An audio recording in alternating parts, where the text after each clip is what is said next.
that time that we were working there, you were also working with another very special group of talented people, and that was over in HuskerVision. And being that you were part of kind of getting it started, tell the viewers a little bit about what that was like at that time. Yeah, it worked out really well because I was out at NTV in Kearney doing sports on the weekends. And so I got the chance to come back to Lincoln in 1994. And who knew what was going to happen with HuskerVision and the big screens. And I lucked out because high school teacher of mine named Judy Carter, her brother was Jeff Schmahl. So it was serendipitous that while I was working with you at the Teachers College, I also got the opportunity to get started with HuskerVision.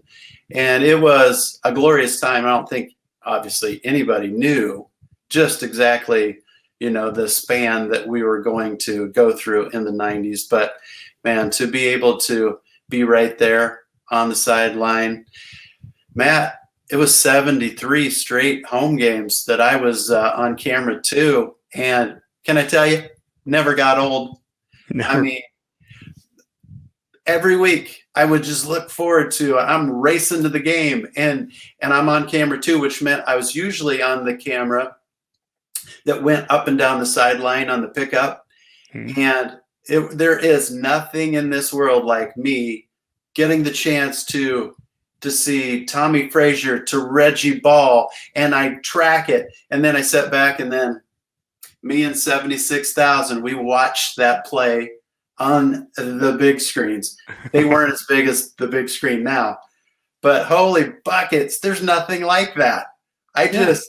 Every darn week, I couldn't wait to think what highlight of mine is going to be right up there, and I'm going to watch it with all of my friends. For the younger Redcasts and forumers, I guess I should say, for the younger ones out there that aren't familiar with that time, I mean, this was very unique. Nobody else was doing this. We were the first school in the country to put the big screens up.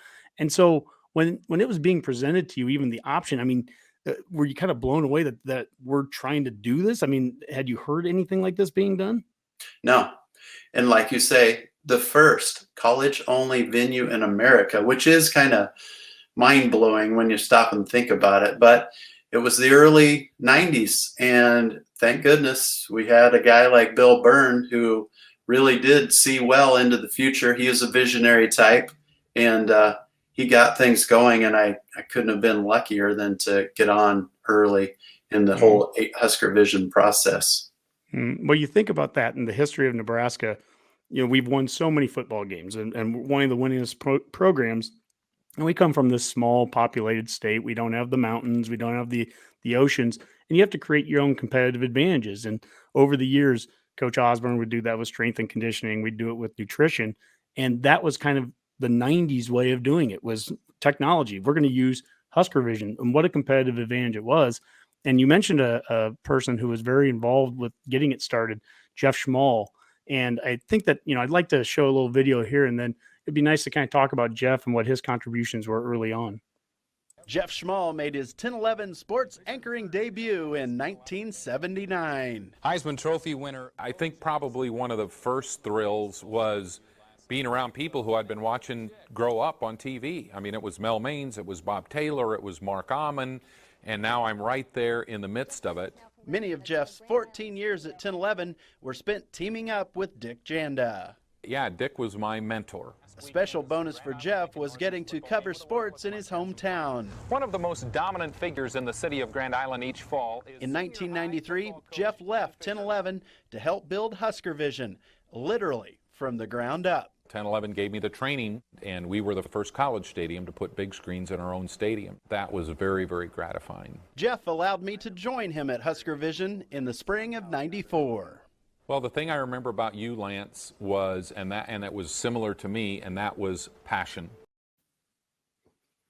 Passion. Yeah, there is no doubt about it. I owe Jeff so much. And he passed away a few years ago, and may he rest in peace. But that man, he gave me some great opportunities to live out my dream. It's kind of a dream I didn't even realize was a possibility.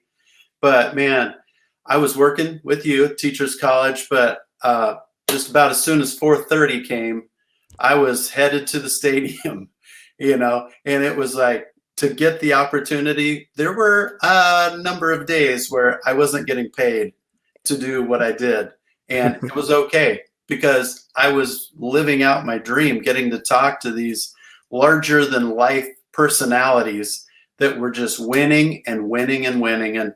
And yeah, getting to be in that place where HuskerVision was first starting. It was so exciting. I remember the fans like, oh my gosh, they couldn't wait to pregame. And when we did number one, it really meant we're number one. And it was glorious.